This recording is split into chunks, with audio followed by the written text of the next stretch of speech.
હિંમતનગર તાલુકાના ઇલોલ ગામમાં બિરાજમાન શ્રી ઘનશ્યામ મહારાજ, શ્રી નરનારાયણ દેવ, શ્રી રાધાકૃષ્ણ દેવ તથા શ્રી હનુમાનજી મહારાજ, શ્રી ગણપતિ દાદા બિરાજમાન છે.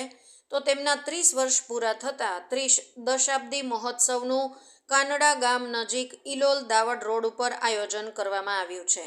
ત્યારે 5 દિવસો પૂરા થતાં ત્રિદિનાત્મક વિષ્ણુ યજ્ઞ પૂર્ણ કરી લોકોએ ધન્યતા અનુભવી હતી. સુંદર રીતે આયોજન કરી પંચદિન આત્મા શ્રીમદ ભાગવત કથામાં પ્રાણ પૂરવામાં આવ્યા. ત્યારે વક્તા શ્રી સદગુરુ શાસ્ત્રી સ્વામી ભક્તિ નંદનદાસજી જેતલપુરવાળાની વાણીનો લાવો લીધો હતો. તેમજ પરમ પૂજ્ય ગુરુજી ગાદીપતિ અમદાવાદથી પધારી લોકોને દર્શન આપી ધન્ય બનાવ્યા હતા. તેમની વાણીનો લાભ લેવા આજુબાજુના ગામડામાંથી ખૂબ જ મોટી સંખ્યામાં હરિભક્તો ઉમટી પડ્યા હતા. તેમજ સંતો, મહંતો તથા સાંખ્ય યોગી બહેનો ધામે ધામથી પધારી હરિભક્તોને દર્શન આપી ધન્ય બનાવ્યા હતા. તેમજ યજ્ઞને સુશોભિત બનાવી તથા સભા મંડપ ભક્તોથી ઉભરાઈ પડ્યું હતું.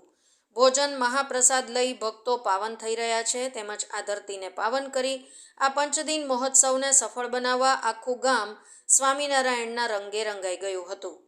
આ પ્રસંગે હિંમતનગર તાલુકાના ધારાસભ્ય શ્રી વી.ડી. ઝાલા સાહેબે પણ હાજરી આપી દર્શનનો લાભ લીધો હતો.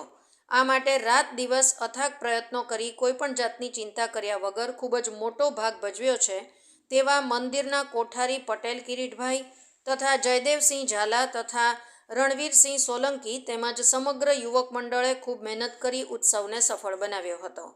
રિપોર્ટર જવાહર વણઝારા, હિંમતનગર, ઇલોલ.